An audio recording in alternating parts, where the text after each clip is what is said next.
Hey, I'm Dr. Michael Gervais. We're here with 11 Online with the legend, Willie McGinnis, and we're going to talk about the mental part of the game.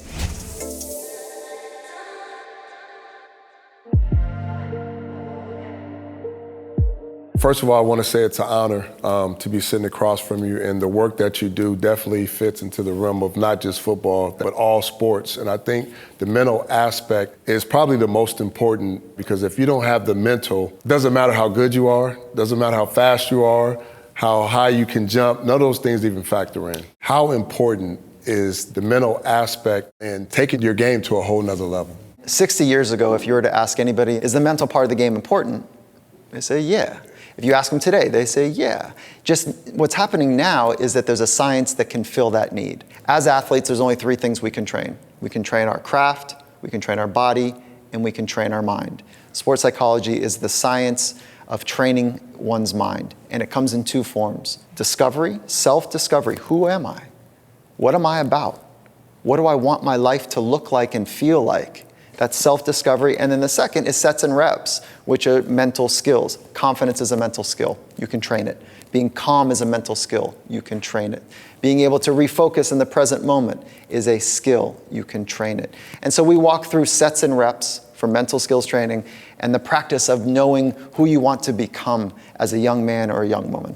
That's powerful. And I always say, if you train the mind, the body will follow. That's easy. It's just easy to put it that way. We've got some of the great athletes on the planet raising their hand and saying, hey, listen, mental health, mental wellness matters. Yes. And also, this same craft of sports psychology is helping with wellness and health. It's also the same practice of optimizing and maximizing my mind, which, according to all the sciences, the mind is the frontier. And it is complicated, it's beautiful, and you hold one of the most powerful, amazing tools on the planet, which is the mind. Let's train it and harness it and bring the good stuff out front and center every day. Training the mind is a way to expand access so that we can access the stuff that we've put work in, our physical, our technical, and that is the mental game.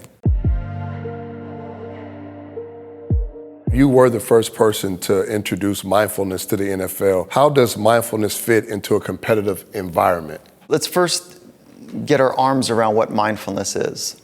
And oftentimes when people hear the word mindfulness, they think about meditation. Mindfulness is essentially an awareness of what's happening within you and what's happening outside of you. So first and foremost, mindfulness is awareness. Meditation is one of the ways that you practice mindfulness.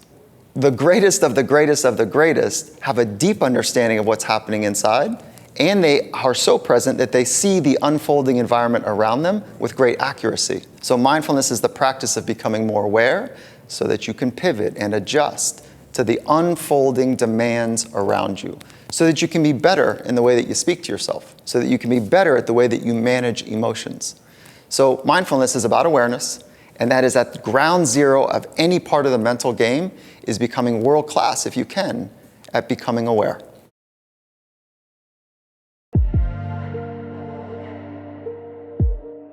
As we move up the ranks of skill and into deeper leagues of talent and the competition gets more intense and people are better at what they do, there's lots of voices to listen to. Some people are helping for benevolent reasons where they really want to help, and some are just trying to get a piece of the athlete's shine, the athlete's money maybe. And it's hard for a young athlete, even a young parent, to figure out who to listen to. And there's so many voices. How would you recommend people go about being discerning about the right voices to listen to help flourishing?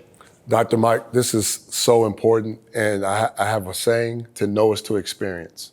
So if I'm a young athlete and I'm trying to learn and I'm trying to understand the process or the roads to get to somewhere, I want to listen to those people that have been there, that have experienced it on every single level. It's hard for a young kid to have all these different people telling them what they need to be doing. The first piece of advice I would give is, if a young kid is playing a sport, let them be a young kid.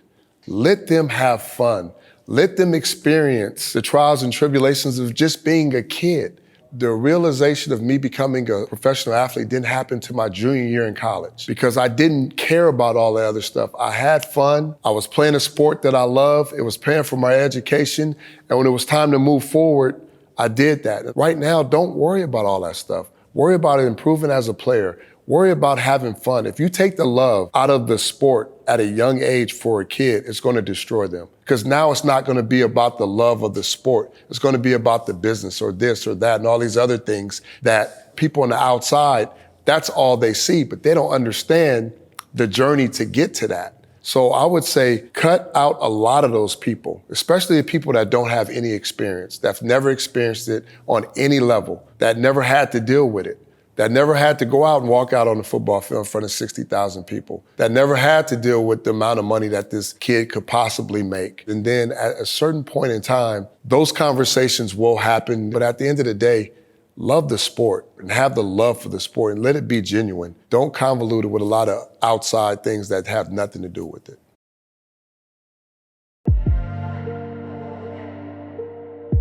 We're always trying to compare who's the best quarterback or break these two quarterbacks down or break these two linebackers down. But being competitive and comparing is two separate things. When you're trying to use comparisons, use it to teach, not to actually break down the individual. Correct, Dr. Mike?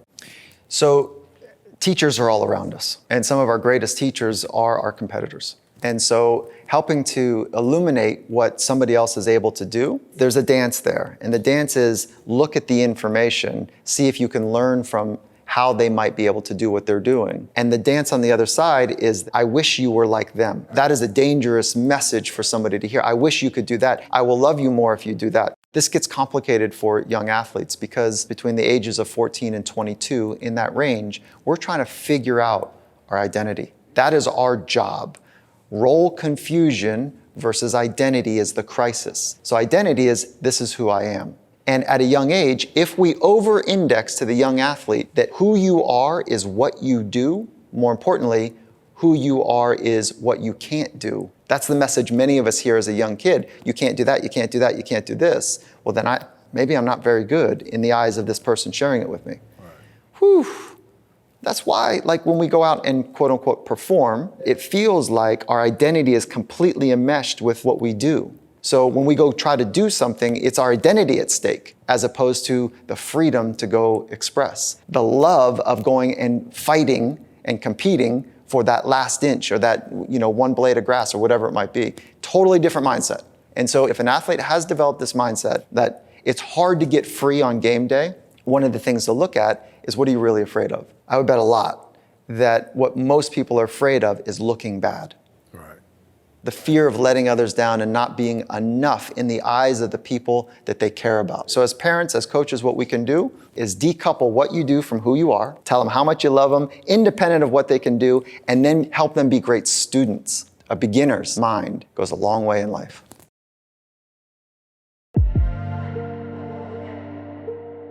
I self-critiqued myself all the time when I was playing. I wanted to see what I was not doing well. That was more important to me because I always wanted to improve and get better. So for athletes, it's important to self-critique, going back, watching yourself. Flat out, and I would change the word critique to analyze. Okay. A critique is, that's not good enough, that's not good enough. It's a little bit like the critic, the person on the sideline that is just pointing out the failures of the strong man. Coaching point for me, good. Yeah, and so I would use the word analyze, because when we are self-critical of ourselves, we're actually creating a neurochemical, neuroelectrical tightening of our body. Our brain goes, okay, tighten up because we're not good enough. And when we tighten up, what happens to our hips, our shoulders? We're going into a fight or flight mode. And if now we're trying to play ball in that moment, we're literally in a different body than what we practiced in. So I would use the word inventory or analysis. And yes, watch the greats. And more importantly, watch your film.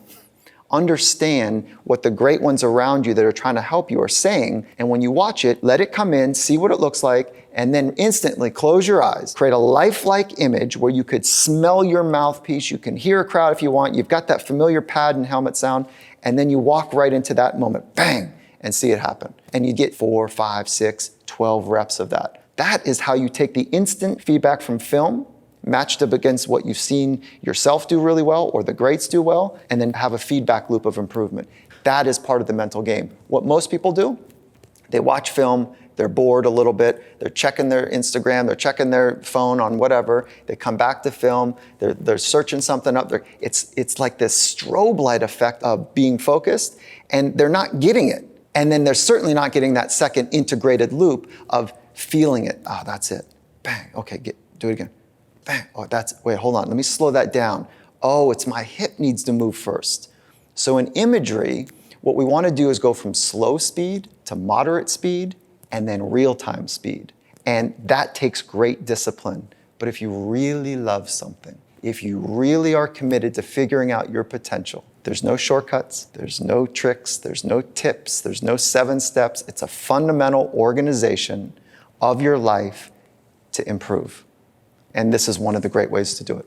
Dr. Mike Gervais, this has been great. It's been enlightening. You have so much knowledge, man. I appreciate the time. Thank you for your time today. And what you've done at the highest form in the most sophisticated football league across the planet, congratulations on what you've done. And I'm honored to have this conversation. It's my honor. I appreciate it, Dr. Mike. Thank you.